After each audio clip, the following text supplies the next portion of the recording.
exército portugués, ainda que reformado xa ou xubilado nos nosos términos, Otelo Saraiva de Carballo. Moitas gracias.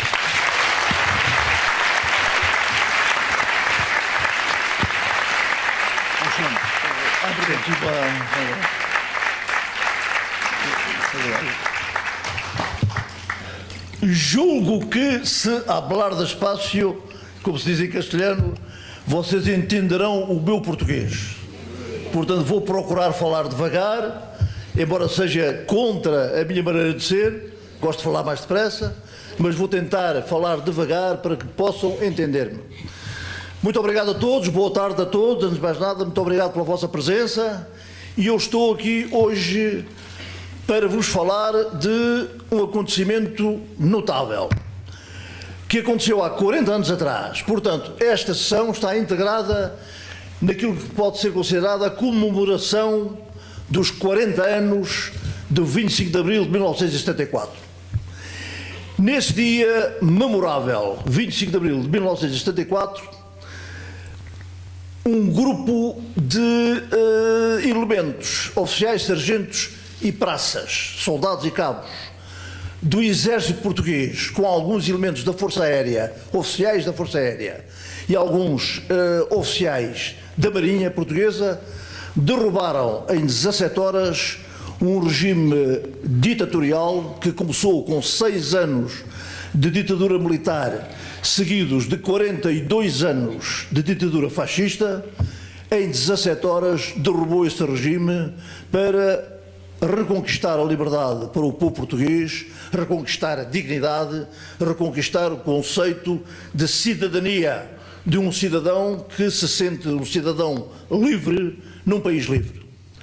Estamos a comemorar o que aconteceu nesse dia, uma operação militar levada a efeito com rigor, com eficácia, e que de norte a sul de Portugal, desde o Minho até o Algarve, teve essa audácia, seguida da generosidade enorme com que os capitães de Abril executaram essa operação militar, exclusivamente militar, que foi denominada Viragem Histórica, Operação Viragem Histórica. Portanto, é disso que eu vos venho aqui falar. Foi um acontecimento notável, essa operação e o êxito dela em tão poucas horas. O 25 de Abril fica na memória de todos os portugueses e, para o nosso orgulho, é considerada uma das revoluções, se não a revolução mais bonita, mais romântica, mais formidavelmente executada, conhecida em todo o mundo como tal. O meu camarada Vasco Lourenço, com quem eu tive já antagonismos vários de um ponto de vista de execução para a ideologia, diz sempre, quando fala sobre o 25 de Abril, que, na opinião dele, o 25 de Abril, ou seja, a Operação Viragem Histórica, foi a mais bem planeada e mais bem executada da história das Forças Armadas Portuguesas. O que a mim me enche de orgulho, porque fui desse acontecimento um orgulhoso protagonista. E é na condição de protagonista que eu me proponho falar-vos do 25 de Abril, da Operação Viragem Histórica, mas pedindo desde já ao João Garrido que me interrompa quando considerar que eu já estou a falar demais. Porque quando eu começo a falar do 25 de Abril, como eu sou doutorado honoris causa em 25 de Abril, eu tenho tendência a entrar em detalhes, em pormenores, que podem não interessar nada à assistência, e posso estar aqui 5 horas a usar da palavra até me cansar. Portanto, vamos começar. Ora bem, porquê é que acontece o 25 de Abril? Eu digo sempre isto como introito e que acho fundamental. Se não tivesse existido em Portugal uma guerra colonial travada nas colónias de Guiné, Angola e Moçambique, não é possível que não tivesse havido um 25 de Abril. A guerra colonial foi determinante para que o 25 de Abril tivesse sido possível. E é por isso que eu digo sempre que Salazar foi o principal obreiro avant la lettre, antes da existência, o principal obreiro do 25 de Abril. Porque foi o Salazar, em minha opinião, que em vez de procurar, desde logo, antes que ela se iniciasse, uma solução política para uma guerra colonial que havia de vir, que era fatal que viesse no caminho da história, Salazar não só procurou de imediato essa solução política, como, pelo contrário, preparou as Forças Armadas Portuguesas para uma guerra que havia de vir, ele não sabia quando. Não quis assumir, perante a história, o facto de ser um dirigente que largava mão do Império Colonial Português, que tinha sido começado a conquistar pelos comerciantes portugueses, auxiliados esses comerciantes por elementos armados do que era então, no século XV, a possibilidade de ter pessoal armado que acompanhava os navegantes, os nossos navegantes, aí pelo Atlântico e pelo Índico fora, e que, logicamente, depois de centenas de anos em estado de quase escravidão, inicialmente, depois com um estado sempre de submissão ao colonialista que ocupava o seu território, os povos colonizados tivessem procurado o caminho para a reconquista desses territórios, criando movimentos de libertação. Porquê é que eu digo que Salazar foi o culpado da guerra colonial? Porque depois da Segunda Guerra Mundial, 39-45, 2 anos depois, iniciam-se movimentos fundamentais, mais cedo que isso, um ano depois, iniciam-se movimentos fundamentais, o primeiro dos quais é retumbante. Em 1947, depois de uma ação persistente de desobediência cívica, de resistência passiva, sob a liderança de Mahatma Gandhi, a Índia, que era a joia da coroa britânica, do Império Colonial Britânico, a Índia torna-se independente. Foi um espanto em todo o mundo como é que a Inglaterra deixava a sua colónia da Índia. Isto foi de tal forma notável que outras possessões ultramarinas, outras colónias, procuraram também o caminho da autodeterminação, da independência. Anos mais tarde, em 1955, já 8 anos depois, cria-se em Bandung, na Indonésia, o movimento dos não alinhados. E esse movimento dos não alinhados, desde logo, tem como um dos objetivos principais o total apoio que possa ser concedido pelos países não alinhados a movimentos de libertação que vão surgindo nas várias colónias. Colónias britânicas, colónias francesas, colónias italianas, holandesas, portuguesas também. Em 1956, um ano depois de Bandung, em setembro de 56, um engenheiro agrónomo licenciado em Portugal, chamado Amílcar Cabral, funda na Guiné o Partido Africano para a Independência da Guiné e Cabo Verde, o PAIGC. Em dezembro do mesmo ano, 56, o mesmo Amílcar Cabral está a desempenhar funções de engenheiro agrónomo em Angola, outra colónia portuguesa, e é um dos fundadores do Movimento Popular para a Libertação de Angola, que fica a ser liderado pelo doutor médico Agostinho Neto, formado, licenciado também na Faculdade de Medicina em Lisboa. Ora bem, Salazar acompanha isto, tem esta informação e não toma uma única medida no sentido de, desde logo, procurar, através, nem que fosse por intermediários, um contacto com um doutor Agostinho Neto, um engenheiro agrónomo, Amílcar Cabral, mais tarde, em Moçambique, com o fundador da Frelimo moçambicana, o professor doutor Eduardo Mondlane, professor catedrático da Universidade de Berkeley, nos Estados Unidos, Califórnia. Não toma nenhuma medida nesse sentido. Pelo contrário, vai preparar as Forças Armadas Portuguesas para a tal guerra que ele sabia que havia de vir. Não se sabia quando. Isto hoje sabe-se perfeitamente através do relato de, por exemplo, um general da Força Aérea que, quando era tenente-coronel e que foi depois posto à margem por Salazar, como coronel passou à reserva compulsiva, esse general da Força Aérea, que foi depois elemento da Junta de Salvação Nacional após o 25 de Abril, Carlos Galvão de Melo, relatou publicamente num programa de televisão em Portugal, o prós e contras, em que eu estava presente também, porque estava a falar exatamente de colónias, descolonização, guerra colonial, etc. E o general Galvão de Melo estava presente e pede a palavra para afirmar que, quando era tenente-coronel, piloto aviador, brilhante, número 1 do curso dele, foi chamado por Salazar ao gabinete dele, Salazar, e o Salazar disse-lhe: o senhor prepare-se, escolha aí elementos para consigo formarem uma comissão que vai deslocar-se a Lourenço Marques, capital de Moçambique, e a Luanda, capital de Angola, para estudar desde já a implantação e a construção a curto prazo de bases aéreas, uma em Lourenço Marques, outra em Luanda. Isto por alturas de 1958, talvez. E o Galvão de Melo perguntou, mas porquê essa pressa? Vossa Excelência tem algum sinal, algum sintoma de que possa aparecer alguma coisa que seja necessário a Força Aérea Portuguesa estar em Moçambique e Angola? E o Salazar respondeu-lhe, é para termos a cautelar uma guerra que está aí para vir, não sei é quando. Portanto, não toma nenhuma medida para se antecipar a uma guerra que vai durar 13 anos, com o sacrifício, vá lá, perante o inimigo que era mais fraco do que nós inicialmente, que nos causou apenas 9.600 mortos e 36.000 deficientes das Forças Armadas, fora os feridos menores, e que durou 13 anos, quando o Salazar prometeu, em abril de 61, quando a guerra de facto se declara em Angola, prometeu que era uma escaramuça, uma insurreição, que as Forças Armadas portuguesas iriam rapidamente dispersar num prazo de 6 meses. Durou 13 anos.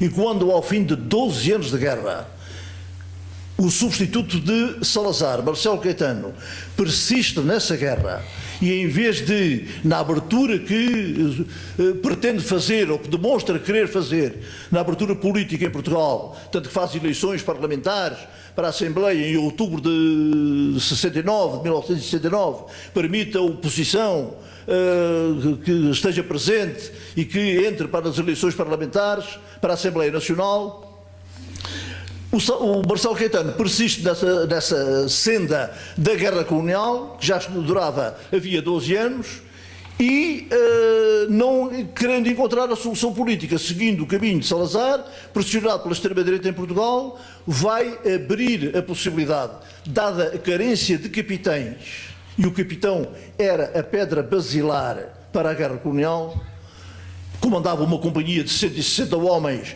e formava com as suas companhias em áreas que lhe eram distribuídas a chamada quadrícula de ocupação do território. O Marcelo Caetano, em vez de procurar a solução política, que continuava a ter a hipótese de o fazer, não quis fazê-lo também, e então abre o quadro permanente de oficiais, a carreira militar, a civis, elementos civis que tinham sido alferes milicianos. Eram elementos civis que cumpriam o serviço militar obrigatório, alguns deles já com frequência universitária, com habilitações por poderem ser oficiais, que eram chamados à tropa, serviço militar obrigatório, e que eram enviados para o ultramar, para a guerra colonial. Abre as portas do quadro permanente a antigos oficiais milicianos que tinham cumprido uma missão qualquer no Império Colonial Português, numa qualquer província ultramarina, assim eufemisticamente chamada por Salazar, que, mediante 2 estágios de 6 meses cada um na Academia Militar, outro em escola prática, da arma que pertenciam, podiam ser promovidos imediatamente a capitães, alguns até a majores, para poderem ir para a guerra colonial, dando assim continuidade a essa mesma guerra colonial. Ora, foi contra isto que se insurgiram os capitães do quadro permanente, considerando que, ao fim de 12 anos de guerra, quando já havia generais com prestígio no exército português e até com prestígio internacional, que consideravam e diziam que aquela guerra não podia ser ganha pela força das armas, não podia ser ganha militarmente, tinha que ser encontrada a solução política para terminar com a guerra, que levava do orçamento de Estado português, 40% do orçamento de Estado em Portugal eram destinados ao Ministério da Defesa Nacional para manter a guerra colonial, um depauperamento tremendo da população portuguesa, das famílias portuguesas, um medo terrível de que o namorado, o filho, o marido, o pai fossem para a guerra e não viessem de lá vivos ou viessem de lá deficientes. As famílias portuguesas já deitavam a guerra pelos olhos, estavam ansiosas pela tal solução que travasse e impedisse a continuidade da guerra, e o Marcelo Caetano abre a possibilidade para desses civis que tinham feito a tropa, tinham cumprido uma comissão militar, estavam na vida civil, poderem ingressar, mediante esses estágios que eu já referi, semestrais, no quadro permanente, serem oficiais do quadro permanente, rapidamente ascenderem a capitão ou major para poder continuar a guerra colonial. Isto porque a frequência da Academia Militar tinha diminuído drasticamente e a frequência dos cursos da Academia Militar estava reduzidíssima. Isto é, não havia todos os anos fornadas de jovens oficiais do quadro permanente a prepararem-se para irem para a guerra colonial. Basta dizer, como exemplo, que o meu curso de artilharia, e que não era o maior era o de infantaria, mas o meu curso tinha 31 cadetes saídos da Academia Militar em 1959, que em 61, no início da Guerra Colonial, partem todos como alferes para a Guerra Colonial. Quando eu regressei da Guiné como capitão, em 73, fui colocado na Academia Militar como professor. E o curso que eu lecionava, o curso de cadetes da Academia, era formado por 5 cadetes. Reparem, em poucos anos, de 31 para 5. E esse curso de cadetes da Academia Militar finalistas já era considerado um curso muito bom, porque normalmente eram 2, 3. E realmente uma Academia Militar que tem cursos de 2 alunos, de 3 alunos, tem que fechar as portas. Não dá uma despesa desgraçada manter uma academia para cursos de 2, 3 alunos. Foi contra isso que se surgiram os capitães do quadro permanente, os capitães do Exército, porque afinal o governo também continuava a não estar interessado em encontrar a solução política para terminar com a guerra colonial, e então esse movimento dos capitães tornou-se reivindicativo, apresentou protestos e obrigou, passados poucos meses, em outubro de 73, obrigou o governo a recuar e a revogar os decretos que tinham levado à admissão no quadro permanente dos tais antigos oficiais milicianos.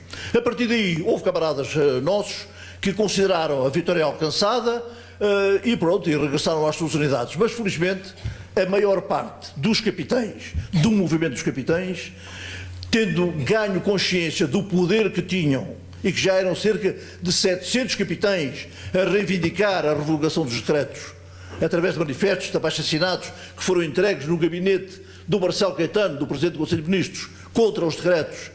O Marcelo Caetano revogou os decretos finalmente, os capitães ganharam consciência desse poder e a maior parte começou a pensar, bem, então nós, com esta força que temos, podemos travar a guerra colonial demitindo o governo. Vamos, portanto, estabelecer uma estratégia que nos permita, um dia, tão rapidamente quanto possível, derrubar o governo fascista e instaurar um regime de democracia representativa, recuperando a liberdade.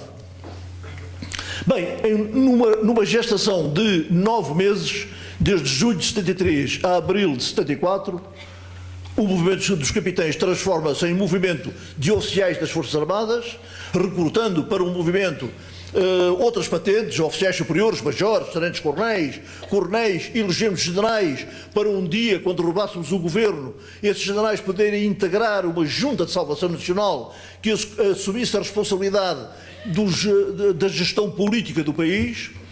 Chamámos camaradas de outros ramos das Forças Armadas, Marinha, Força Aérea. O movimento organizou-se, elegeu dentro de si uma comissão coordenadora executiva clandestina, uma direção permanente formada por 3 oficiais, o Major Vítor Alves, eu próprio e o Capitão Vasco Lourenço, e vai prolongar-se este movimento de oficiais das Forças Armadas, vai prolongar-se até 16 de março de 74. Entretanto, durante o primeiro trimestre de 74, dão-se questões importantes. O general Spínola, que se tinha recusado a regressar à Guiné em agosto de 73, quando vem passar férias a Portugal, tinha-se recusado a regressar à Guiné, porque na Guiné a guerra começava a estar perdida e ele, general, não aceitava ser derrotado militarmente para na Guiné. O PSGC estava a criar uma força muito grande e a destruir o domínio do espaço aéreo que a nossa Força Aérea detinha até então. E o próprio Spínola, com o prestígio que já tinha alcançado, não só nacional como também internacionalmente, publica em fevereiro de 74, 23 de fevereiro, um livro, uma obra sua chamada Portugal e o Futuro. em que pela primeira vez um general com alto prestígio dentro do Exército, dentro das Forças Armadas e já em funções de vice-chefe de Estado-Maior-General das Forças Armadas, propõe nesse livro, apresenta uma proposta de solução política para terminar com a guerra colonial. Isto foi uma bomba tremenda em Portugal. A oposição agarrou-se a este livro quase como uma bíblia. O livro fez 5 edições rapidamente. Nas 2 primeiras edições foram vendidos 100 mil livros. Quando uma edição normal de livros em Portugal, a primeira edição, tem normalmente 3.300. O livro provocou ondas de choque enormes. Marcelo Caetano, em função do livro, que tinha tido o apoio de despacho com louvor ao autor por parte do chefe de Estado-Maior-General das Forças Armadas, General Costa Gomes, o Marcelo Caetano vai pedir a demissão ao Presidente da República. Demissão que não é aceite, pelo contrário, o Presidente da República exige-lhe que ele demita das funções Costa Gomes e Spínola das funções, portanto, de chefe e vice-chefe de Estado-Maior-General das Forças Armadas. É este ato de exoneração que é precedido de uma atitude de vassalagem por parte dos generais e dos almirantes dos 3 ramos das Forças Armadas perante Marcelo Caetano. Vão no dia 14 de março, junto de Marcelo Caetano, a São Bento, à Assembleia Nacional, dizer-lhe para que as Forças Armadas estão com a política colonial seguida pelo Governo, que o Governo pode acreditar na fidelidade das Forças Armadas e, portanto, dando o aval à continuidade da guerra colonial. Chamámos-lhe a este conjunto de generais a Brigada do Reumático. Já não representavam ninguém. E é contra eles também que vamos lutar. A consequência da publicação do livro e da exoneração dos generais é o 16 de março de 1974, em que, espantosamente, eu cancelei uma operação que estava prevista de 13 para 14 de março, cancelei-a porque considerava que aquilo era uma aventura, não tinha pés nem cabeça, e consegui cancelá-la perante o entusiasmo dos capitães e dos alferes e tenentes, dos jovens oficiais das escolas práticas que queriam fazer qualquer coisa para impedir a exoneração dos generais que se avizinhava, que ia ser e ia verificar-se, como de facto se veio a verificar no dia 15 de março. No dia 16, que era um sábado, ainda por cima, inopinadamente, e eu, quando estava cheio de esperança de que nenhuma unidade saísse dos quartéis, sei que às 4 da manhã uma coluna de 200 homens, em 14 viaturas militares, vem das Caldas da Rainha para Lisboa, de norte para sul, portanto, para fazer qualquer coisa, não sabia bem o quê, para impedir a exoneração dos generais ou para exigir para que os generais não fossem exonerados. Bem, o 16 de março foi um desastre, 200 militares presos e, entretanto, eu estive no terreno, porque eu participei também, acabei por participar no 16 de março. Não fui preso por uma unha negra, por 30 segundos, por uma brigada da PIDE que já estava no terreno a prender oficiais do quadro permanente, oficiais do movimento, de oficiais das Forças Armadas. Não fui preso por um milagre. E pude observar no terreno a constituição das forças governamentais, que se iriam opor a uma coluna militar que vinha do norte. Já sabia que era só uma coluna. E isso deu a chamada ideia de manobra.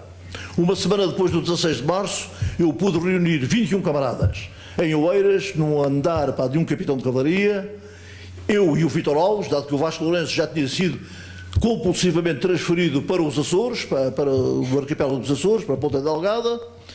E aí eu expliquei o que tinha sido o 16 de março e propus aos meus camaradas elaborar uma ordem de operações que nos lançasse numa operação militar decisiva, em que rapidamente, considerando o efeito de surpresa, a confiança mútua que se estabelecia entre mim e os meus camaradas, acreditando eles que eu iria cumprir aquilo que prometia, e a minha confiança que eu depositava neles, sabendo que quando eu lhes desse uma missão, essa missão seria cumprida, gerou-se esse estado de confiança, conseguimos manter espantosamente o efeito de surpresa até a meio da operação, praticamente, da Operação Militar Viragem Histórica, e tivemos tive a sorte de conseguir recrutar na Academia Militar um professor engenheiro de transmissões, que tinha sido meu contemporâneo na Academia, e de quem sou muito amigo, o Amadeu Garcia dos Santos, que elaborou um notável anexo de transmissões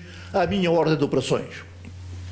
A partir desse dia 24 de março, em 3 semanas, eu concluí escrevi de um lado e do outro, 26 folhas de formato A4, em que esmiuçava completamente o que é que iríamos fazer, em que dava a cada unidade uma missão a cumprir, ou uma conquista de objetivos, ou uma ida para a fronteira para retirar de lá a guarda fiscal do poder, para substituir essa guarda fiscal, impedindo o trânsito de pessoas e automóveis entre Portugal e Espanha. Tive sempre receio para que pudesse ser invocado o Pacto Ibérico pelo Marcelo Caetano e pedir a Franco que bombardeasse forças nossas, dado que a nossa Força Aérea poderia pôr reticências a qualquer bombardeamento ordenado pelo Governo. Felizmente, a partir do dia 15, pude dar a ordem ao Garcia dos Santos. Ele elaborou esse anexo de transmissões, que me entregou no dia 23. No dia 23 à tarde, num banco do Parque Eduardo VII, com a minha maleta James Bond, sentei-me num banco, fiquei à espera que os meus camaradas que andavam por ali a circular e que eu já tinha convocado para esse dia, viessem ter comigo um a um ao banco. Eu abria a pasta, dava-lhes as instruções finais, dava-lhes um jornal fascista, que era o símbolo que ele devia levar debaixo do braço quando fosse às unidades entregar essas instruções finais, e as senhas rádio que eu tinha conseguido obter, 2 canções e depois do adeus, e o Grândola Vila Morena, com essas indicações finais, para serem entregues também nas unidades militares que iam participar na ação. Portanto, os meus camaradas capitães, majores, levaram esse material todo, um anexo de transmissões, para também entregar nas unidades aonde se iriam deslocar, e às 14 horas do dia 24 de abril eu tive a última comunicação de que estava tudo entregue. A partir daí, a última coisa que eu fiz antes de ir para o posto de comando foi ir ter com o ajudante do General Espino, o ajudante de campo, e dizer-lhe que vai ser agora. Eu vou sair daqui, vou para o posto de comando que está montado no Regimento de Engenharia da Pontinha, e tu vais imediatamente para a casa do General, ficas lá com ele que chama os amigos dele, e vão acompanhando aqui às 11 horas da noite o E Depois do Adeus, nos emissores associados de Lisboa. Entre a meia-noite e a meia-noite e meia escutem o programa limite da Rádio Renascença para ouvirem o Grândola Vila Morena, e a partir daí sabem que a operação está em marcha. Ninguém pode recuar face à missão que lhe foi dada. E pronto, e tudo aconteceu assim, felizmente, não houve grandes sobressaltos durante o dia, a operação decorreu mais do que aquilo que eu tinha previsto, porque falharam missões de grupos de comandos, que eu tinha destinado sobretudo à detenção de oficiais de unidades que nos eram adversas, unidades militares que eram contra nós, que eram unidades do regime. Mas, felizmente, foi possível superar toda essa atividade governamental, que foi apanhada perfeitamente de surpresa. O Garcia dos Santos tinha conseguido montar um sistema de escutas, não montou ele, o sistema já estava montado, simplesmente aproveitou, foi o sistema de escutas que estava montado na Escola Prática de Transmissões, que funciona ali em Lisboa, perto do Lar da Graça. E estavam lá camaradas nossos, capitães, a fazer a escuta das redes governamentais, não só internas em Portugal, como também com o ultramar, e tudo aquilo que tinha interesse para a operação, eles transmitiam imediatamente para o posto de comando, através de uma linha telefónica direta que o Garcia dos Santos tinha conseguido também mandar montar oficialmente da Escola Prática de Transmissões, em Sapadores, para a Pontinha, numa extensão de cerca de 5 km. Montagem essa que ficou pronta às 5h30 da tarde do dia 24. A partir daí ouvimos, portanto, os sinais, e depois do adeus, às 11 horas, lançado para o ar por um primeiro cabo que eu tinha conhecido, de quem era amigo, tinha conhecido na Guiné-Bissau, na minha última comissão. À meia-noite e 20 ouvimos ansiosos o Grândola Vila Morena, e portanto aí o alias Jactaes da sorte está lançada, e vamos agora ver o que é que vai acontecer. E, portanto, a partir das 3 da manhã, começámos a receber a indicação dada pelas unidades que entravam na operação da conquista dos objetivos que eu tinha determinado. Quartel-General da Região Militar de Lisboa, Quartel-General da Região Militar do Porto, o Aeroporto de Lisboa, o Rádio Clube Português, a Rádio e Televisão Portuguesa, a emissora nacional. Não passei cartão nenhum para o Presidente da República. Sabia que o Presidente da República ficaria completamente isolado quando a vitória fosse nossa. Às 5 da manhã é-me transmitida uma escuta, pelos nossos camaradas do movimento na escuta, uma conversa trocada entre o diretor nacional da PIDE, que era o Major Silva Paz, e o Marcelo Caetano. O Silva Paz acorda o Marcelo Caetano às 5 da manhã, o Marcelo Caetano vem estremunhado ao telefone, e a escuta é neste sentido: o diretor Silva Paz, o Major Silva Paz, diretor da PIDE, da Polícia Política, diz ao Marcelo: Vossa Excelência tem que sair imediatamente de casa, há um problema, a revolução está na rua, há aí carros de combate, e tudo e tal, eles são capazes de ir a casa buscá-lo, tem que sair e tal. E o Marcelo pergunta: bem, mas para onde é que eu vou? Vou outra vez para Monsanto? Eu sabia que ele tinha estado em Monsanto, no comando da região aérea de Monsanto, durante o 16 de março. E diz-lhe o Silva Paz: não, Monsanto não, que eles já conhecem. O melhor é Vossa Excelência ir para o Comando-Geral da GNR no Largo do Carmo, que a GNR está fixe. E eu fiquei a saber, a partir das 5 da manhã, que o Marcelo Caetano ia sair de casa para ir para o Largo do Carmo, para o Comando-Geral da GNR. Às 3 da manhã, já tínhamos tomado, às 3 e pouco da manhã, já tínhamos tomado objetivos, já tínhamos a RTP na mão, tínhamos o Rádio Clube na mão, faltava o aeroporto, o quartel-general estava prestes a ser tomado, e foi-me transmitida também uma escuta da conversa entre o Ministro da Defesa e o Ministro do Exército.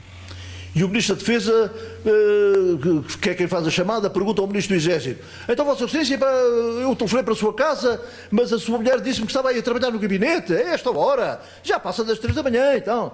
E diz-lhe o general Andrade e Silva, Ministro do Exército: estou aqui a preparar um discurso, porque esta manhã vou ao Alentejo, vou lá visitar as unidades, pô-las em parada, que unidades em parada é que é bom, e depois vou até Beja, vou passar por Vendas Novas, Tremós, depois vou até Beja para correr de lá com o comandante de Beja, porque ele é muito amigo do homem do monóculo, que era o Spírola, e portanto vou correr com ele e tal.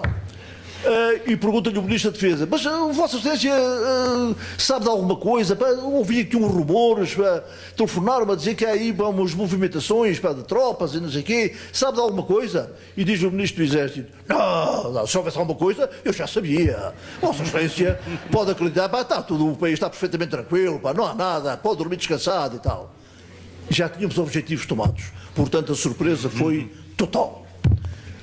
Estes fatores, a confiança mútua que se estabeleceu entre mim e os meus camaradas, que iam tomar parte da operação, a surpresa, o efeito de surpresa que é fundamental em qualquer operação militar, e o anexo de transmissões que permitiu a ligação de todos os meus camaradas em todo o país com o posto de comando onde eu estava, a coordenar as operações com um staff limitado de 5 camaradas mais, permitiu um êxito fulgurante de facto da operação. Eu tinha dado a indicação, porque os meus camaradas perguntaram, quando eu dei as missões, perguntaram: Otelo, mas quando estivermos em progressão com as colunas, nós, se aparecer alguma secção da Guarda Nacional Republicana ou da Polícia, nós atiramos a matar. E disse: ninguém mata ninguém. Basta, eu quero é que vocês ponham os soldados todos com capacete de ferro, talabartes, munições, arma automática, espingarda automática, G3, nas mãos, num aparato de guerra que é essencial em termos psicológicos. Porque não há ninguém, nenhum cabo da GNR, da Guarda Nacional Republicana, que vendo a coluna se proponha a fazer fogo contra a coluna. E, portanto, vocês vão passando. A seguir, o cabo pode telefonar para o Comando-Geral a dizer: passou aqui uma coluna militar e tal. Mas isto não interessa. Interessa é que essa coluna militar meta medo ao governo. E foi assim que eu dei a missão ao Salgueiro Maia. Salgueiro Maia era a coluna mais espetacular para que nós tínhamos. Carros de combate, M47, Chaimites, EBRs, autometralhadoras. Ele conseguiu, eu disse: formas a maior coluna de blindados que te for possível formar na escola prática. pões essa malta toda para dentro das viaturas, armada dos pés à cabeça, e vens entrar em Lisboa, vens por aí fora de Santarém até Lisboa, entras por Lisboa, pá, não havia ainda a segunda circular, entras ali pelo pote de água, chegas ao Campo Grande, metes ao Campo Pequeno, Avenida da República, Saldanha, Fontes Pereira de Melo, Marquês de Pombal, Avenida da Liberdade, Restauradores, Rossio, Rua do Ouro, chegas ao Terreiro do Paço e montas aí o circo todo. Canhões voltados para fora, tal, depois ali em pé de guerra. Está bem, e depois o que é que eu faço mais? Não faço mais nada, ficas ali à espera, vou lá ter contigo. Porque eu tinha visto isso no 16 de março. E disse, pá, não digo modos com isso. Manda 2 secções para guarnecer o Banco de Portugal, mais 2 secções para guarnecer a Marconi, que é ali na Rua de São Julião, logo pegado ao Terreiro do Paço, para evitar vandalismos e tal, e ficas ali em stand-by à espera. Mas à espera de quê? Opá, a GNR, a PSP, a PIDE, a Cavalaria 7, pá, se nós não conseguimos prender os comandantes, Lanceiros 2, se nós não conseguimos prender os comandantes, toda essa tropa vai lá ter contigo, pá. E tu só tens ali que aguentar calmamente. Ninguém te vai dar tiros nenhuns. Porque não se opõe, tem receio de que tu mandes disparar um canhão para de um carro de combate, pá, e arrebentes ali, pá, com aquilo tudo, pá. Portanto, ninguém se vai opor. Ficas ali à espera e vais obtendo rendições. As pessoas vão se rendendo, pá. As pessoas veem o poder do MFA ali concentrado, pá, na tua coluna, pá, e vão se rendendo, pá, vai acontecer. E de facto assim aconteceu. Pelas 11 da manhã, no entanto, o Salgueiro Maia pede uma nova missão. Porque diz, pá, tenho aqui o Terreiro do Paço, pá, está cheio de milhares, pá, de pessoas, civis, que já estão a subir para cima dos carros de combate, eu não sei o que é que é de fazer isto e tal. Porque era a aflição, pá, de um capitão de cavalaria a comandar a sua coluna de blindados, que de repente vê os blindados invadidos por senhoras, por raparigas, por homens, pá. Ele não sabe o que é que há de fazer aquilo. Pá, dá-me outra missão, pá. E sim, senhor, pá, agarras aí na tua coluna toda, mandas sair o pessoal civil todo, formas a coluna, metes até ao Rossio, sobes a Rua Nova do Carmo, Rua Garrete, e vais cercar o Comando-Geral da GNR, porque o indicativo de Marcelo Caetano era Coelho. Porque o Coelho está na toca. Ele foi à lista dos indicativos, Coelho é Marcelo. Não, senhor.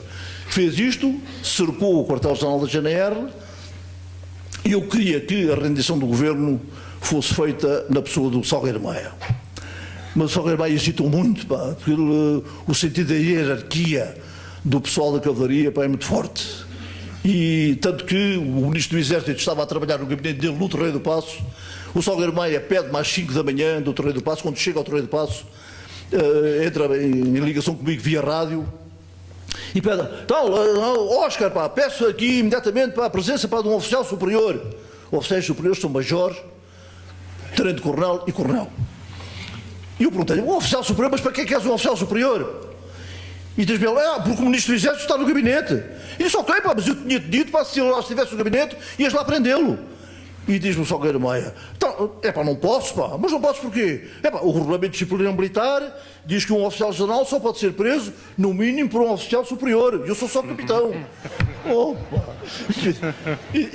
Eu não me tinha lembrado dessa, cara, isso de facto é mau, pá. Bom, lá, por acaso, tinha junto de mim, no posto de comando, um tenente-coronel, pá, espirulista, antigo, que eu tinha mandado apresentar ali. Tinha falado com ele uns dias antes e ele tinha dito que sim. Ele estava ali preparado para ir comandar uma unidade, pá, que nos era adversa, Cavalaria 7, da Calçada de Ajuda, pagada ao Palácio de Belém. Me disse, ao Correio de Campos, pá, tenha paciência, vá até ao Terreiro do Paço, pá, porque o Salgueiro Maia pede um oficial superior para prender o Ministro do Exército, que está lá no gabinete, e ele é só capitão, pá. Como é que não pode prender, porque o regulamento disciplinar militar diz que tem que ser assim, pá. Bom, portanto, ele lá foi para o Terreiro do Paço, o Correio de Campos, e às 11 da manhã é o Correio de Campos que me pede nova missão, então, para o Salgueiro Maia. Entra em contato comigo e tal, aqui Charlie 8, pá, pede nova missão e tal. Foi feito o cerco, infelizmente, pá, não foi exatamente ao encontro daquilo que eu pretendia, que era a rendição do Marcelo Caetano ao MFA. O Marcelo Caetano é coagido a apresentar a rendição, porque eu a essa altura faço um ultimato, estou a entrar em pormenores, é tal coisa, trave-me, pá, diga para não continuar, pá. Eu estou a dizer coisas que se calhar já não interessam nada, pá, mas são histórias do 25 de Abril. A certa altura, eu, já com o Salgueiro Maia está a cercar o Comando-Geral da GNR no Largo do Carmo, que era muito estreito, muito pequeno para os carros de combate e tal, eu disse-lhe pelo rádio, olha, eu vou fazer aqui um ultimato à GNR. E o ultimato vai ser este.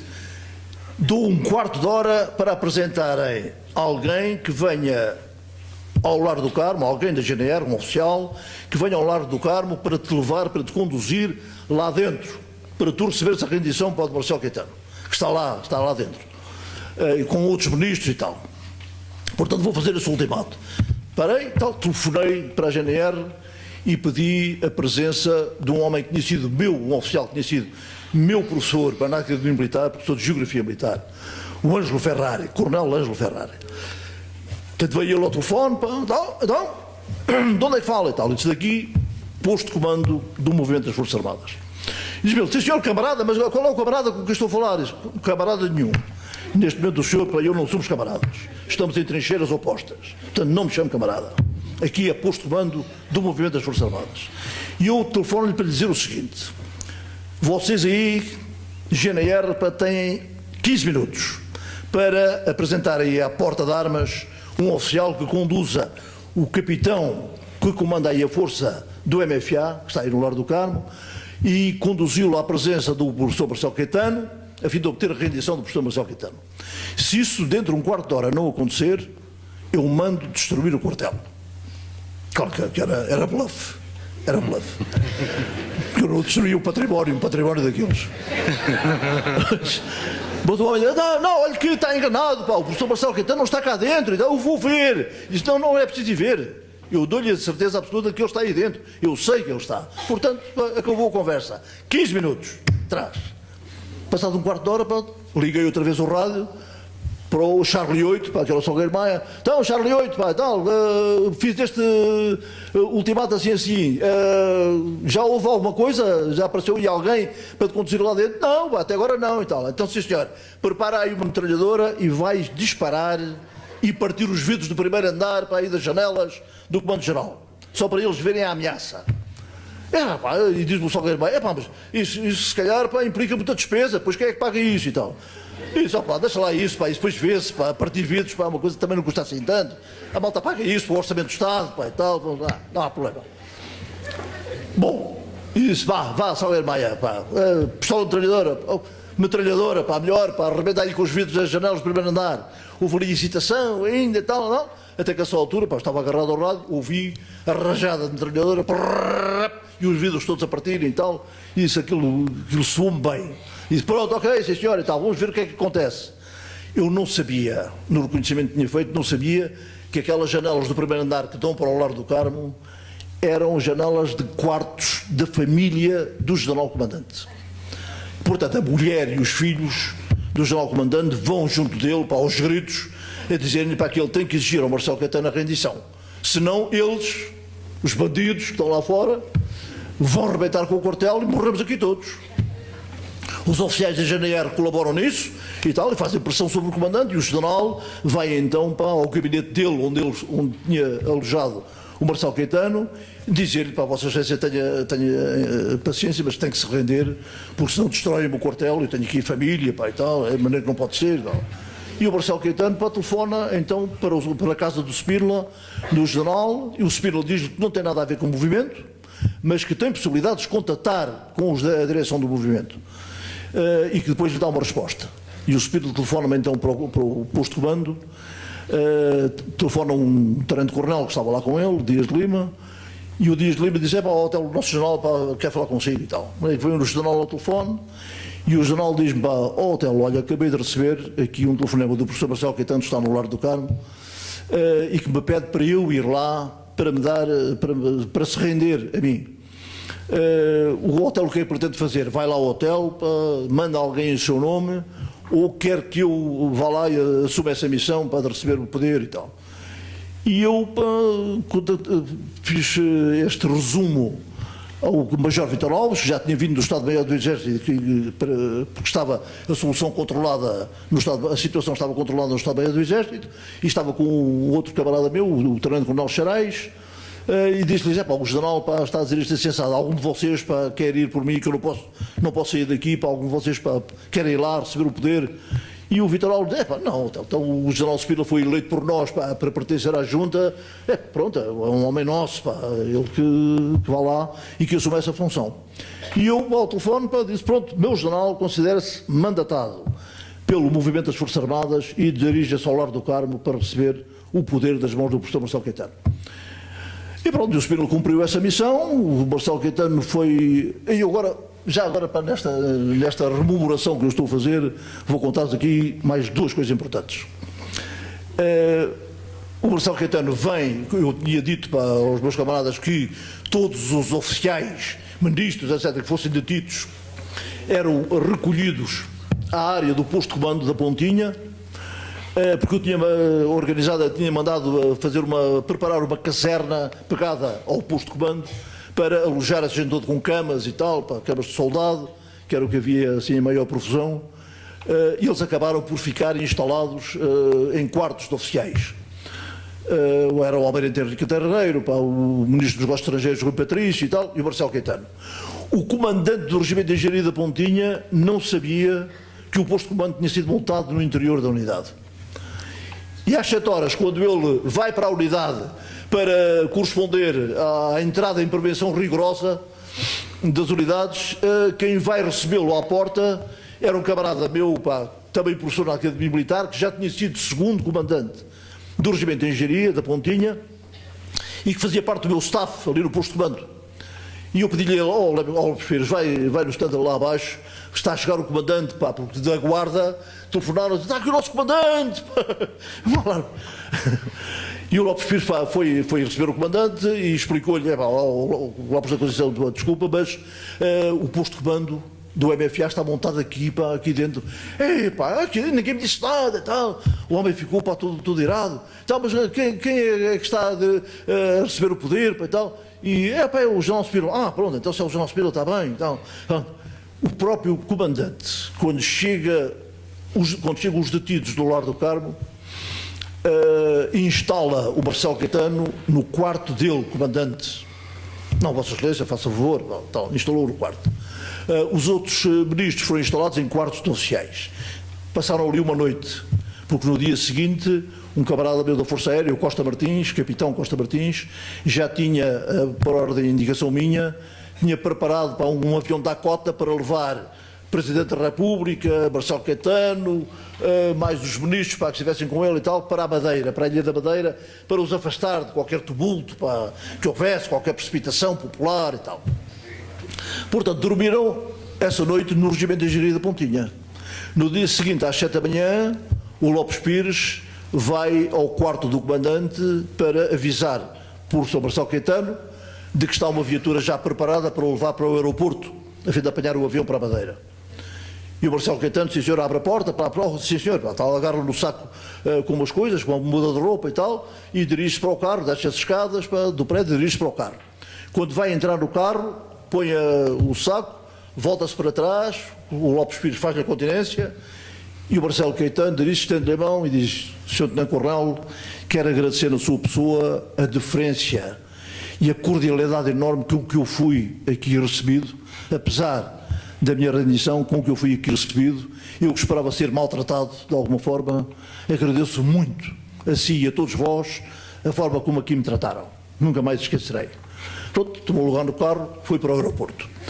Por outro lado, na noite de 25, estavam também oficiais detidos, Cavalaria 7, que se tinham rendido ao Salgueiro Maia e que tinham sido conduzidos lá também para o Regimento de Engenharia da Pontinha. Onde almoçar, não lhes demos ração de combate nem nada, foram almoçar na messe de oficiais, portanto juntamente com os oficiais da unidade e com um ou dois oficiais do posto de comando, entre eles o Major Santos Osório. E o Major Santos Osório, quando chega à altura do jantar, o jantar está pronto e tal, dirige-se ao Tenente Coronel Fernando Almeida, que era o segundo comandante de Cavalaria 7, e diz: meu Tenente Coronel, vamos jantar, faça favor, ocupa a presidência da mesa. E o Fernando Almeida, para o Tenente Coronel detido, diz-lhe: Sr. Tesouros, mas eu estou aqui detido e tal. Não deixa por isso de ser Tenente Coronel e o mais antigo de nós. Faça favor.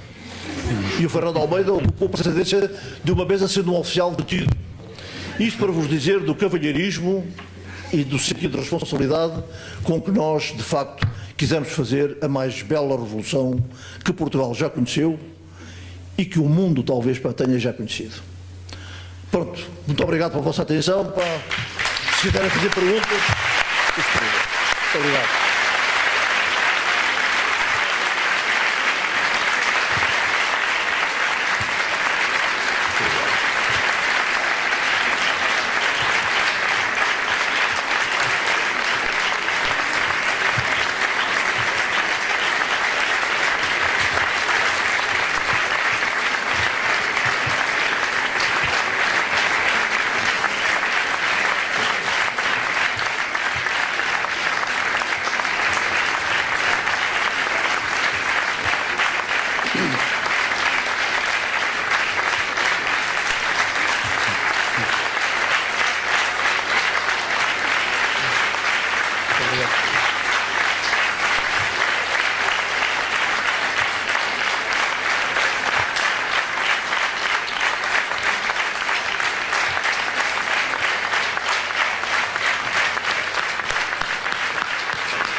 Espero que tenham percebido tudo.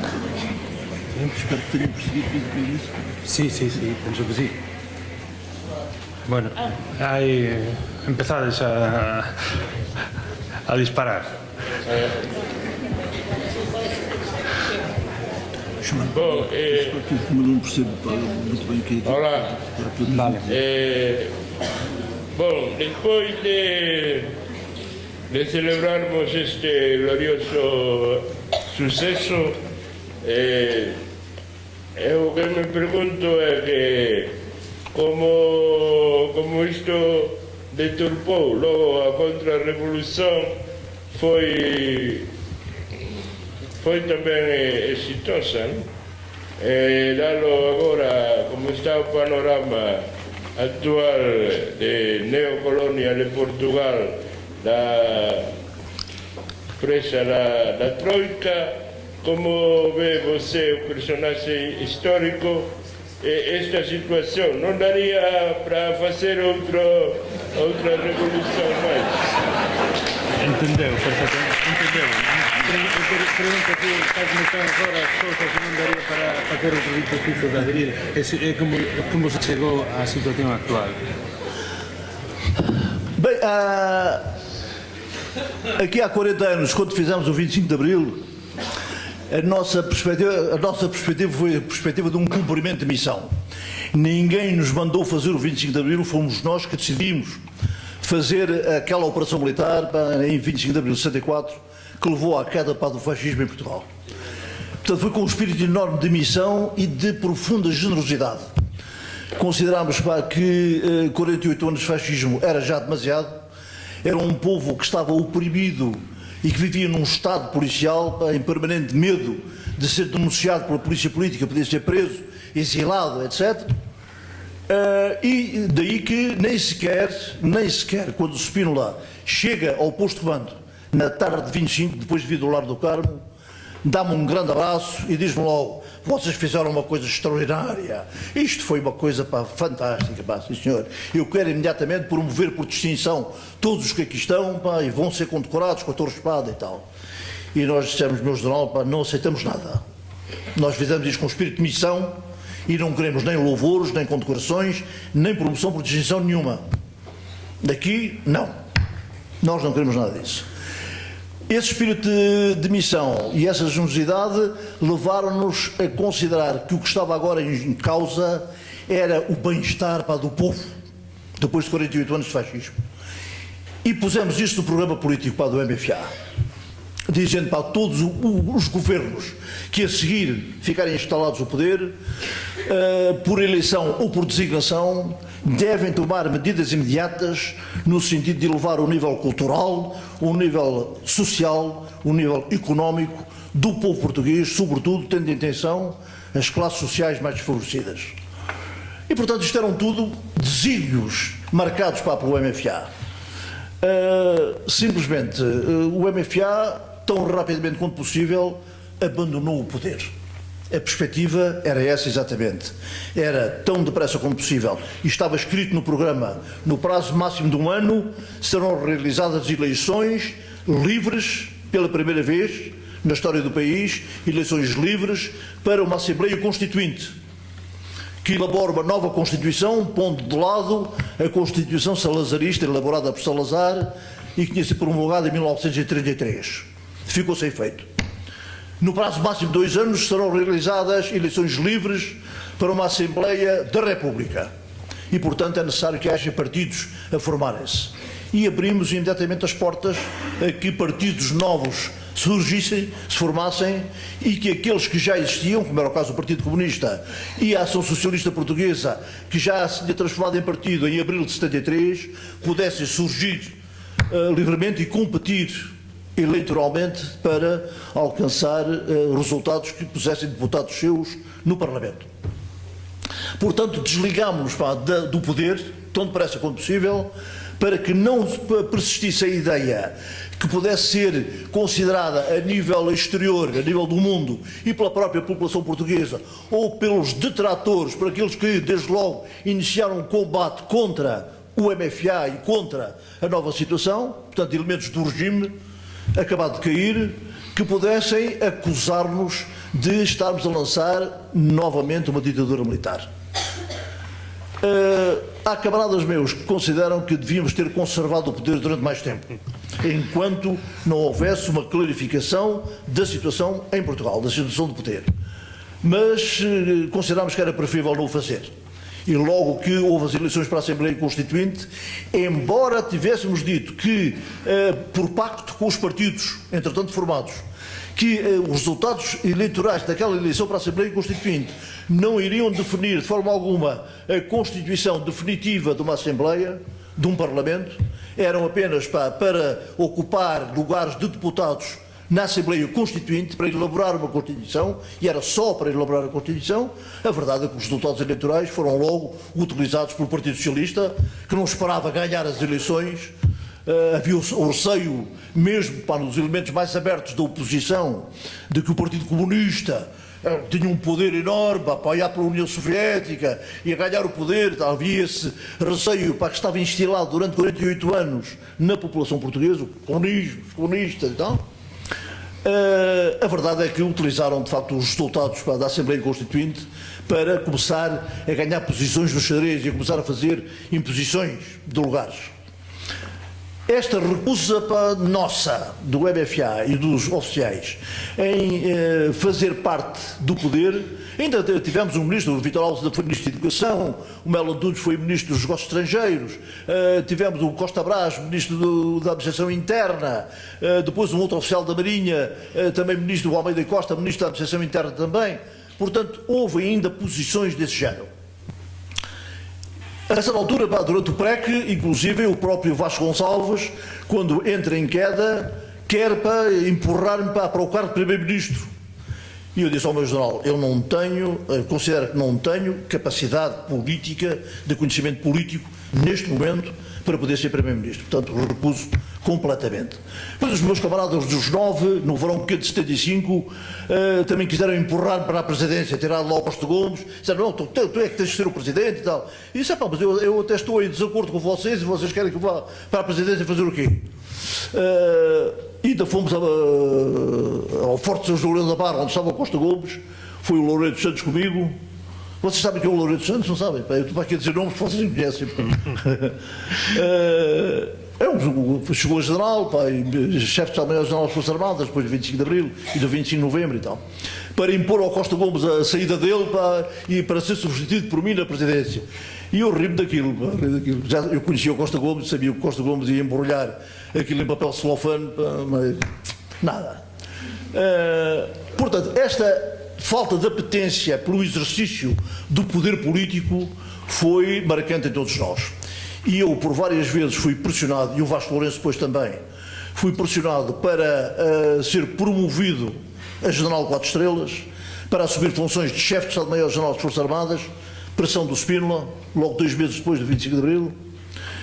Depois, em 26 de novembro de 75, um dia depois do 25 de novembro, o General Costa Gomes quer fazer de mim vice-chefe do Estado-Maior-General das Forças Armadas e promover-me a General 4 Estrelas, e eu recusei sempre. E em definitivo, no 26 de novembro, disse: meu general, tenho aqui as estrelas, as minhas estrelas de general, eu trago os galões de major, pus outra vez os galões de major, despedi meu general, pá, gostei muito para estar aqui no Conselho, mas eu agora já não pertenço aqui.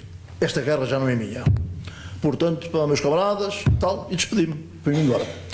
Nunca tive apetência pelo poder político, e quando dizem que o que estragou o hotel e tal foi a ambição do poder, eu até me rio, porque eu nem queria aparecer como tendo sido o homem que tinha comandado as operações do 25 de Abril e que tinha elaborado a ordem de operações.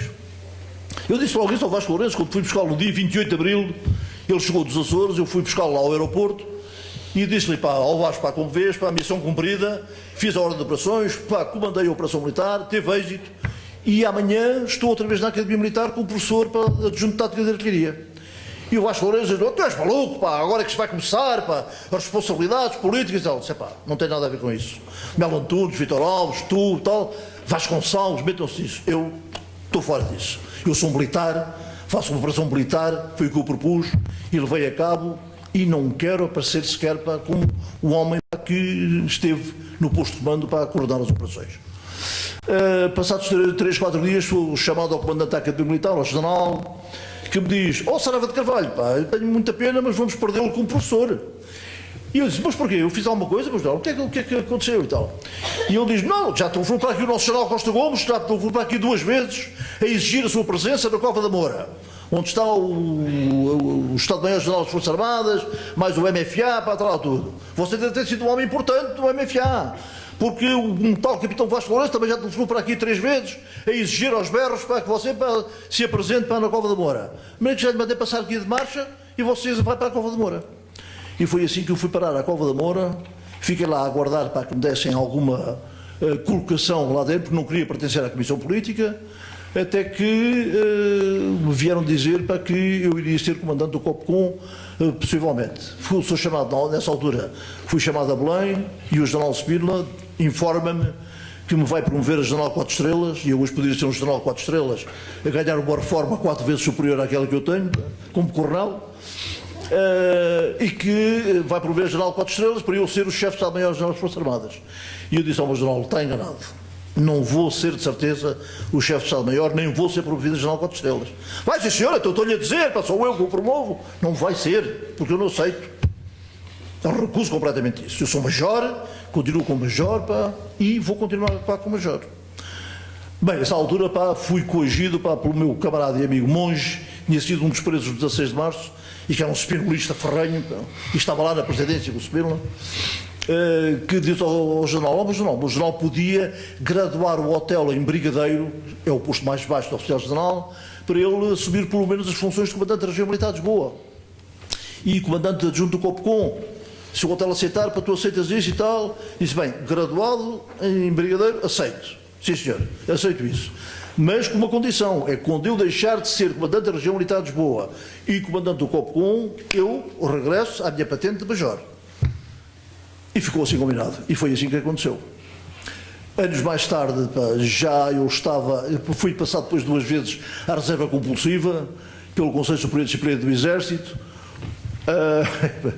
Bem, tenho uma história engraçada, não vale a pena contar. Pronto, vale, mais. Bueno, espera lá, mas a partir da situação hoje, de facto, a situação hoje está de facto, eu depois perco nestas coisas, nestas derivas, está complicada, a situação está muito complicada. Daí que o lema deste ano da Associação 25 de Abril, que ainda tem os velhotes, pá, do 25 de Abril, está toda a malta velha, pá, menos eu, pá, quando chegar a velho não sei o que vai ser, que ainda labutam ali pelo espírito de Abril, pelos valores de Abril, o valor da defesa da liberdade, da dignidade e tal. Este ano o lema é vencer o medo que já existe na sociedade portuguesa. medo de perder o emprego e, portanto, não se toma nenhuma atitude, medo de não conseguir o emprego, não se toma nenhuma atitude, a ver o que é que isto dá e tal. E o povo português é um povo submisso, humilde, habituado ao culto do respeitinho pelo superior, ao paternalismo, a alguém que esteja acima dele a protegê-lo.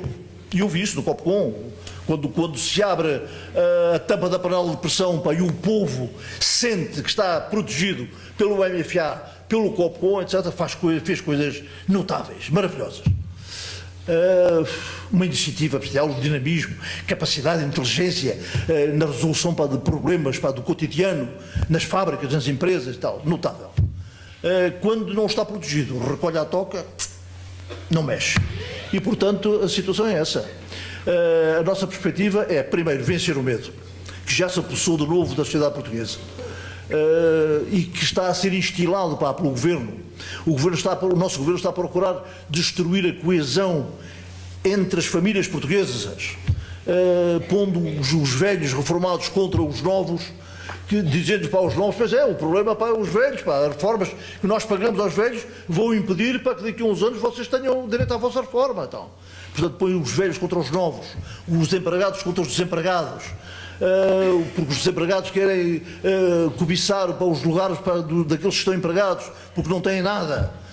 Portanto, estão a criar-se uma situação, o norte contra o sul, os camponeses contra o operariado industrial. Bom, o país está de facto a caminhar para um caos que, com a nossa apreensão, pode culminar num qualquer ditador paternalista que apareça pela direita e que possa tomar conta do poder político no país. É para isso que nós apostamos em vencer o medo, reafirmar os valores de Abril para construir aquilo que falta construir no futuro. Foi muita coisa feita. O país hoje, o meu país, não tem nada a ver com o país que eu conhecia antes do 25 de Abril. Não tem nada a ver. Aquilo que foi alcançado, a liberdade que ainda existe, a liberdade de reunião, a liberdade de expressão, de manifestação, de circulação, os direitos alcançados pelas mulheres, a equiparação de géneros. A mulher era uma cidadã, era um elemento de segunda classe na sociedade portuguesa, não tinha direito a nada, nem sequer tinha direito a voto. Ao voto no partido único, até nada, nem isso. A mulher tinha que estar em casa, era esposa e mãe, e não tugia nem mugia. Hoje a mulher é empresária, é presidente do Conselho de Administração de empresas e tal, é deputada, trabalha, é um elemento ativo da sociedade. Os direitos alcançados pelas mulheres foram notáveis. Outro valor fundamental de Abril, não tem nada a ver com o antes de 25 de Abril, é a questão da autarquia, o poder local. Antes do 25 de Abril só podia ser alcaide, presidente da Câmara Municipal, quem fosse do Partido Único, do Partido Salazar, fundado por Salazar, da União Nacional. Hoje em dia há eleições autárquicas, as pessoas votam mais em pessoas que conhecem na comunidade para poderem ser um bom Presidente de Câmara do que votam em partido. Portanto, é a aproximação mais próxima que eu conheço daquilo que se pode chamar de democracia direta. As pessoas votam em pessoas e não votam em partidos. Os partidos, a minha opinião, e desculpem a franqueza, é que os partidos, e eu não gosto da atividade partidária, da partidocracia, têm um poder enorme em Portugal, mas defendem essencialmente os seus interesses, os interesses de clube. Ligam um pouco aos interesses da comunidade, aos interesses gerais das pessoas e têm essa tendência para defender os seus interesses de partido. Quem quer o emprego filia-se no Partido Socialista ou no Partido Social Democrata, são os partidos mais poderosos, para conseguirem alcançar o emprego. E faz-se aí esta seleção de quem é que vai ocupar um emprego qualquer que surja em qualquer empresa do Estado ou mesmo particular, através dos elementos do partido que estão disponíveis para ir ocupar posições de emprego. E eu acho isso lamentável, portanto, porque fica para segundo lugar o interesse geral, o bem-estar geral da população. A população que não tem partido, que só vai utilizar a sua participação política com o voto de 4 em 4 anos. Para isso interessa, aos partidos interessa o voto, interessa angariar através de propagandas eleitorais, interessa angariar o voto. Quando o pessoal vota, pronto, o partido que vai para o poder, desliga-se daquilo, está bem, vai-te embora, agora fica aí a dormir durante 4 anos, que nós cá gerimos aqui o nosso tacho. Mas o partido hoje, pá, com a entrada na Comunidade Europeia, na Comunidade Económica Europeia de então, houve a destruição das pescas, praticamente da agricultura, 80% da indústria, as minas, isto tudo por concessões, pá, que foram feitas perante a Comunidade Europeia para poder receber os fundos europeus. Com esses fundos europeus fez-se uma profunda transformação do país em termos de estruturas, estradas sobretudo, que permitissem, pá, uma circulação, pá, rápida por todo o país. E o pequeno Portugal, pá, hoje, pá, é talvez o quarto país europeu com maior número de autoestradas e de estradas e tal. Às vezes autoestradas que ninguém frequenta, as pessoas não passam por lá, porque ainda por cima hoje, para obter receitas, o governo impõe, pá, pagamento, pá, de portagens em tudo o que é as antigas scuts, pá, que eram estradas de utilização sem custos para o utilizador. Enfim, mas mesmo assim, valeu a pena. Valeu a pena porque ainda temos a liberdade, ainda temos o sentido da dignidade e o sentido, pá, de que somos cidadãos livres num país que está a deixar de ser livre. Está a perder, pá, soberania quando há intromissão nos destinos do país e nas suas estruturas estratégicas fundamentais por parte de outras instituições que não são portuguesas, que são estrangeiras. E a Troika, pá, é um caso disso. O FMI, pá, já se propõe em Portugal para dizer, pá, quantos elementos das Forças Armadas é que devem ser retirados, qual é o número, pá, de elementos das Forças Armadas que devem existir, qual é a redução de reformas que devem fazer. E, portanto, há aqui uma intromissão em questões estratégicas, pá, que são, de facto, pá, uma perda de soberania, constitui uma perda de soberania notável. Mas, mesmo assim, valeu a pena. E oxalá que nós consigamos, numa reunião de esforços, pá, muito grande, entre nós e o povo, reconstituir a chamada Aliança Povo-BFA para tentar levar por diante um programa que visa, através de uma crítica persistente e obstinada, levar à queda, pá, do governo e à substituição do panorama que existe atualmente em Portugal.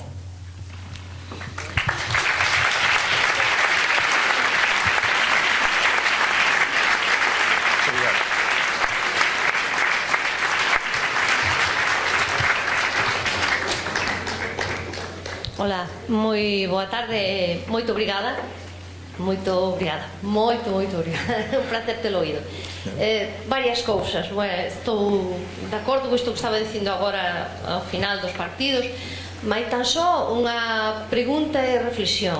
E pregunto, dicía vostede que a clave foi a sorpresa, okay? Que lles aportou o mérito de ter dado rematado coa ditadura. Vaya por diante. Ante todo, o meu respeto sempre para o povo portugués, porque ali si remataron con a ditadura e aquí non fomos quen e rematamos con ela porque faleceu o ditador e así viu unha transición que o tempo ten demostrado que sigue mantendo no poder, bueno, en fin, todo iso que xa sabemos, non vou agora mencionar aquí. Pero a miña pregunta vai dentro do seguinte aspecto. Imos ver, a sorpresa causou que, o sea, facilitou que dera pa diante o movimento das Forzas Armadas e acadara éxito.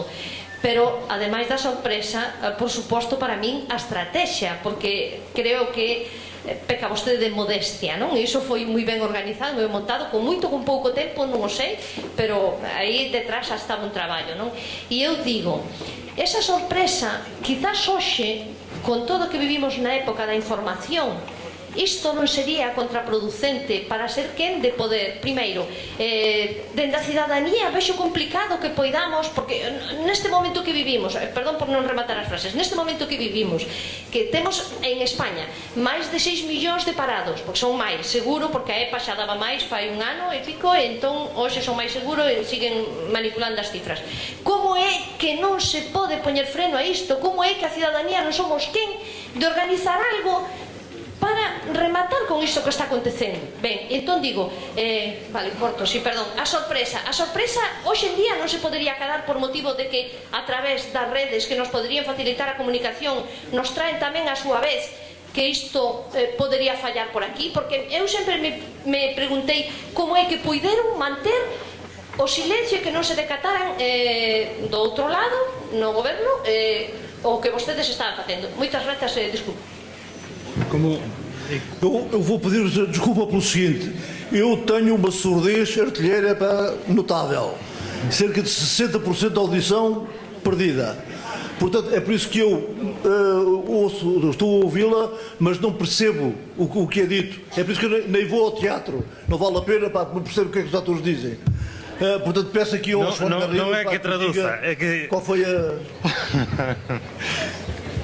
Como conseguiron o efecto sorpresa de que non se deran conta naqueles tempos, e se hoxe sería posible cos sistemas informáticos e de control que hai, que o goberno poder ser pillado por sorpresa? Certo. Felizmente, o 25 de Abril, a Operação Viragem Histórica foi feita num tempo ainda bom, em que não havia esta tecnologia avançadíssima das redes sociais, do Facebook, do Twitter, do Instagram, etc.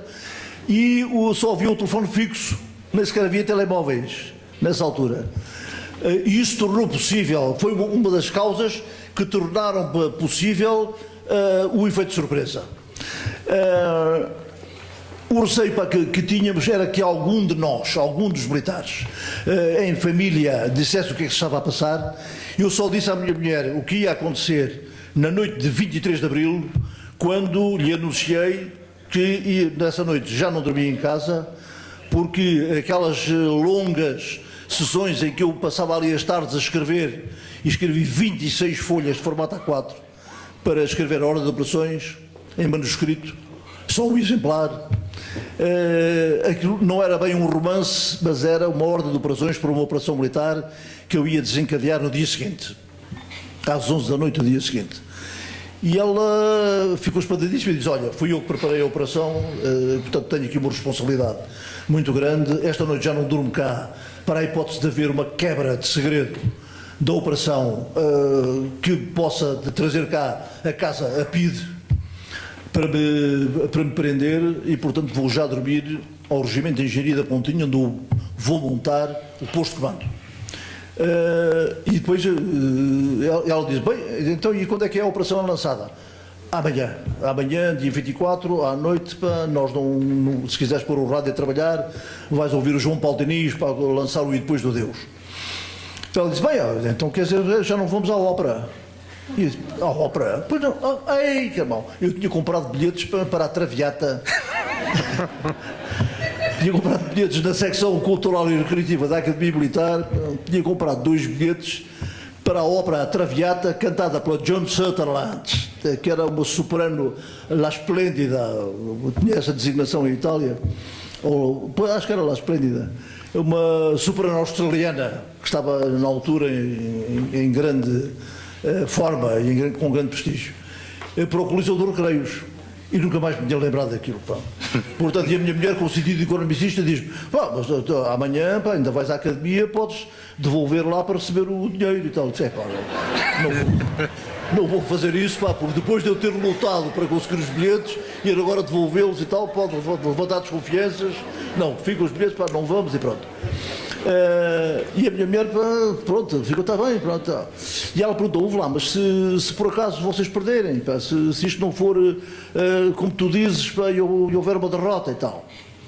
Eu disse: não vai haver de certeza, pá, não. Se por acaso o destino quisesse, pá, que assim fosse e que nós perdêssemos, eu nunca mais devia, porque era preso, era enviado para o campo de concentração do Tarrafal em Cabo Verde e apodrecia por lá. Mas não vai acontecer, pá, e prepara-te, pá, porque na sexta-feira eu venho aqui almoçar, pá, e vamos ir almoçar num restaurante e tal. E ela disse: pronto, ok, está bem, está bem. Desci, pá, e quando ia entrar no carro, pá, para ir para o posto de mando, disse: cara, nem sequer trago uma pistola, pá, subi outra vez, pá, a casa, pá, para ir buscar a pistola. E a minha mulher, pá, estava sentada na cama, agarrada aos joelhos, pá, chorava desabaladamente, pá. Mas pronto, foi dura essa separação, mas disse: deixa lá, eu garanto-te, pá, que na sexta-feira, entre a 1 e 1h30, estou aqui para almoçarmos. Eu tinha um optimismo enorme, pá, e uma segurança muito grande da vitória. E de facto, pá, na sexta-feira eu saio à 1h20 do posto de comando, do Regimento de Engenharia da Pontinha, rumo para casa, quando eu estou a estacionar o carro no estacionamento do prédio. Estava a minha mulher cá fora para pôr o lixo, pá, na casa do lixo e tal. E ela virou-se para trás para ver quem era e disse: pronto, então, vamos almoçar ou quê, pá? E ela ficou bem emocionadíssima e tal, tivemos ali um abraço enorme. Como é que foi possível para manter este segredo? De facto é um espanto. Mas tem toda a razão, é que se utiliza, ainda há poucos dias, na SIC, em Lisboa, em Carraxide, um homem que só trata de questões tecnológicas, das tablets e dos aparelhos vários que vão surgindo de alta tecnologia, só trata disso, é o especialista da estação emissora de rádio e televisão da SIC, em Carraxide. Ele convidou-me, pediu-me para eu lhe dar uma pequena entrevista, e a entrevista dele foi exatamente nesse sentido. Perguntou-me, com as redes sociais que existem hoje, com o Facebook, o Twitter e tal, com os telemóveis, como é que era possível fazer hoje o 25 de Abril? E eu disse, teria que repensar totalmente para aquilo que foi feito. Porque, de facto, corria-se o risco enorme de quem estivesse dentro da operação ou quem tivesse um lamiré sobre a operação que se ia desencadear, não evitasse ir a um telemóvel ou ir a uma rede social dizer, então atenção, no dia 25 vai ser lançada uma operação que vai derrubar, vão fiscar livros do governo e tal. Bom, felizmente só havia telefones fixos. Eu nem sequer quis telefone em casa, quando vim da Guiné em setembro de 73, e a minha mulher me disse, agora precisamos de um telefone. Eu disse, não vamos montar telefone. E fiquei sem telefone até depois do 25 de Abril. Exatamente para que não me telefonassem para casa e para que eu não tivesse a tentação de usar o telefone para ligar aos meus companheiros. Eu ia sempre a um micromercado, que é ali a 200 metros de casa, que ainda existe, e telefonava de lá, do telefone fixo do micromercado. E um dos dois irmãos que é proprietário do micromercado, quando eu entro lá, diz-me sempre, Sr. Coronel, aquele telefone é histórico, lembra-se? Quando vinha aqui telefonar e tal. A PIDE ficou convencida, e o Governo também, Marcelo, com o 16 de março tinha acabado o MFA, na altura ainda o Movimento aos Sociais, porque estava tudo centralizado, o próprio Marcelo Caetano e a PIDE estavam centralizadas na figura do Spínola, do general. Era uma figura extremamente atrativa e sabia-se que era um general que estava em contencioso com o governo por causa da questão colonial. Tinha publicado o Portugal e o Futuro. Aparecem no 16 de março elementos spinolistas ligados ao Spínola e, portanto, quando se dá o 16 de março e são presos elementos spinolistas que não tinham tido a mínima participação no 16 de março, são presos também. O governo, Marcelo Caetano e a PIDE ficaram tranquilizados. O Marcelo Caetano, dias depois, faz uma das suas habituais conversas em família. Ele aparecia nos ecrãs da televisão, a sossegar os portugueses, a falar, a dizer o que é que estava a ser feito, o que é que está o desenvolvimento do país, enfim, uma conversa mole ao povo português. E nessa conversa, a seguir ao 16 de março, ele termina dizendo, um pequeno grupo de oficiais há 2 semanas ou há uma semana tentou aí fazer uma ação e tal, sem pés na cabeça, tendente a não se sabe a quê, e tal, porque a situação no país é ótima e tal, mas não tiveram êxito nenhum, e a coisa acabou e tal, reina a ordem em todo o país. E eu fiquei extremamente tranquilizado com isso, porque pensei, o Marcelo está convencido que o 16 de março foi só em função do Spínola, para repor o Spínola no lugar que tinha e, portanto, está tranquilizado. E foi isso que eu disse aos meus camaradas quando, uma semana depois, reuni com eles.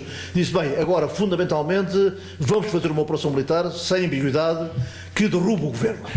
E para isso temos que manter um segredo total da operação. Não quero que nenhum de vocês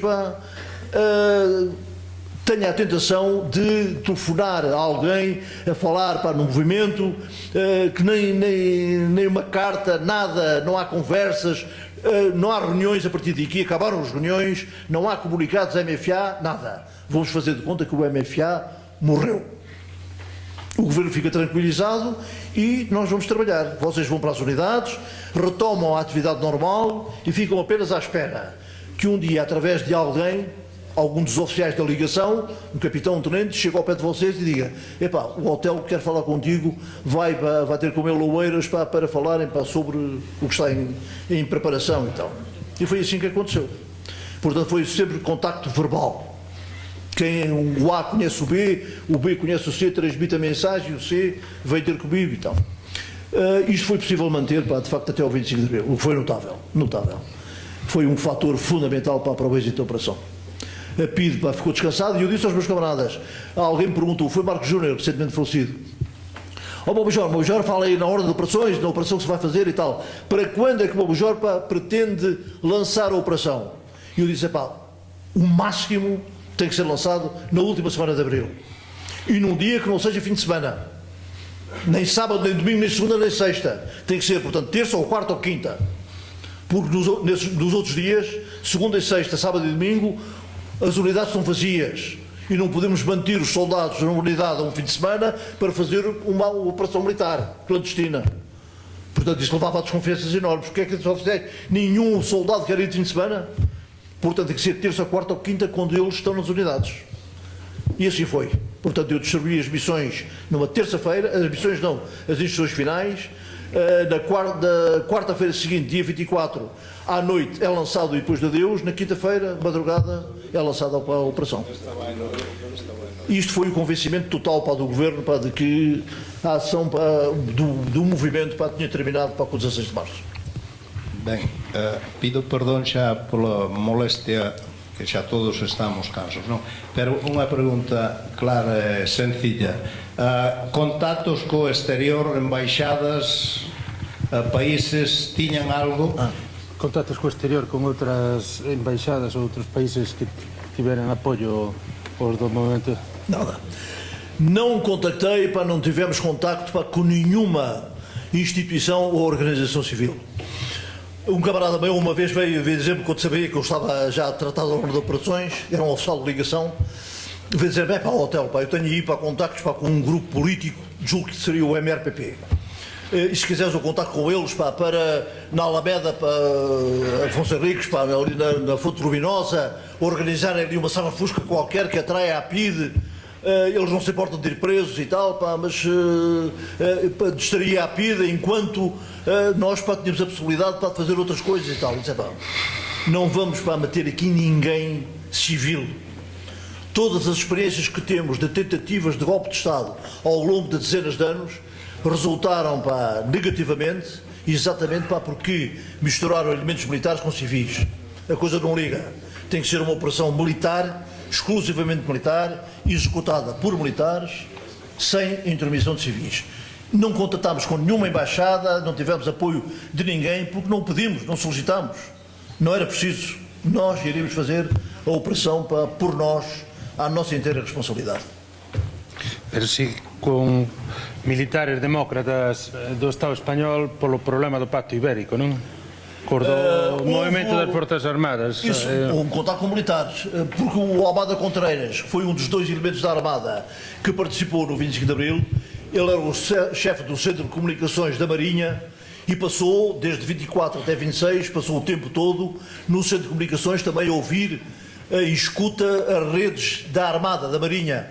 E é ele que me dá notícia para o posto de comando de que, através da rede de submarinos, ouviu a ordem dada pelo vice-chefe de Estado-Maior da Armada à fragata H. Coutinho, uma fragata nossa, que estava a tomar parte no Stanaforland, numa esquadra que tinha navios americanos, canadenses e tal, e que ia deslocar-se para saiu o Tejo às 7 da manhã do dia 25 e ia para Nápoles para fazer manobras no Mediterrâneo. E o Almada Contreiras transmite para o posto de comando a ordem que ouviu em escuta do vice-chefe de Estado-Maior da Armada para a nossa fragata, que tomava lugar na esquadra do Stanaforland, para sair da esquadra, subir outra vez o Rio Tejo e ir postar-se em frente ao Terreiro do Paço, pronta para bombardear as forças da Escola Prática de Cavalaria, comandadas por Salgueiro Maia, que estavam no Terreiro do Paço. E eu disse logo que tenho essa escuta feita, essa escuta recebida, eu disse ao Almada Contreiras, sim senhor, agora pela mesma rede, faz chegar ao conhecimento do chefe de Estado-Maior da Armada ou do vice-chefe de Estado-Maior que eu tenho uma bateria de artilharia de bocas de fogo no alto do Cristo Rei, em Almada, que se houver alguma ameaça por parte da fragata, eu mando disparar as 6 bocas de fogo sobre a fragata e afundo a fragata. Agora, recentemente, numa mesa redonda eu e os sobreviventes ainda do posto de comando, estivemos a dar uma longa entrevista. Foi uma reportagem feita no posto de comando da Pontinha, que hoje é um espaço museológico, à RTP. E a essa altura o Sancho Osório dizia: bem, eu duvido muito para que uma bateria de artilharia a tirar cá para baixo pudesse afundar a fragata. E disse: pá, tá bem, eu também tenho dúvidas, mas não interessa, ele estava aí a ameaça. Porque os marinheiros também não sabiam se iam ao fundo ou não. Pá. Era um jogo psicológico. Pá. Bom. Mas foi de facto uma ação em que houve aqui um conjunto de vontades e de uma dedicação muito grande à missão, ao cumprimento da missão, que levou de facto ao êxito do 25 de abril, da operação Viragem Histórica. E o que era mais?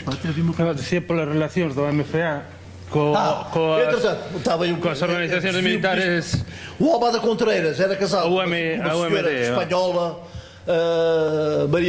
Maria Pilar, Del Pilar, não sei quem, que tinha uma relação boa com a malta do UMD, com o Luís Otero, que era o major, que era o mais graduado do pessoal militar do UMD, da União Militar Democrática. E eles tiveram conhecimento, através do Almada Contreiras, tiveram conhecimento de que estávamos a preparar em Portugal para uma operação que visasse derrubar o regime fascista.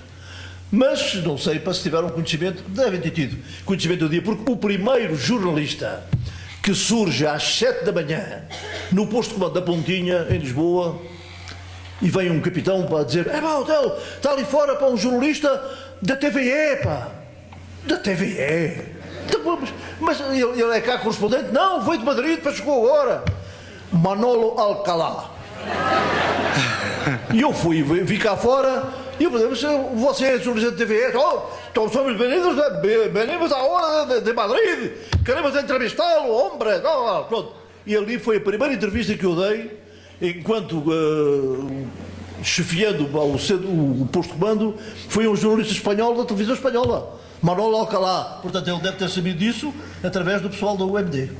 Dixolle o Damián. Bueno, hai algunha intervención máis? Porque xa...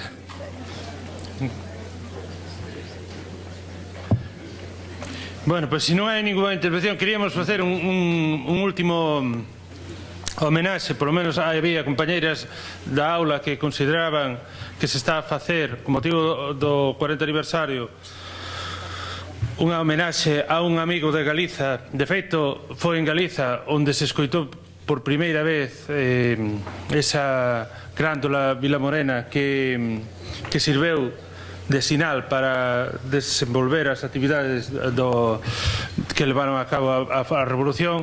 Esa homenaxe sería simplemente, polo que vin, repartiron por aí as letras e tratar de poñer a música, a ver se funciona. Música e imaxe.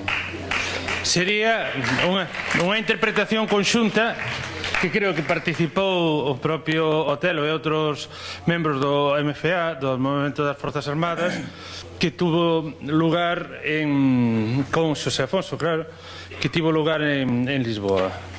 A ver se funcionase, se non, espero que saibades a música, porque a letra xa tendera.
25 de abril sempre.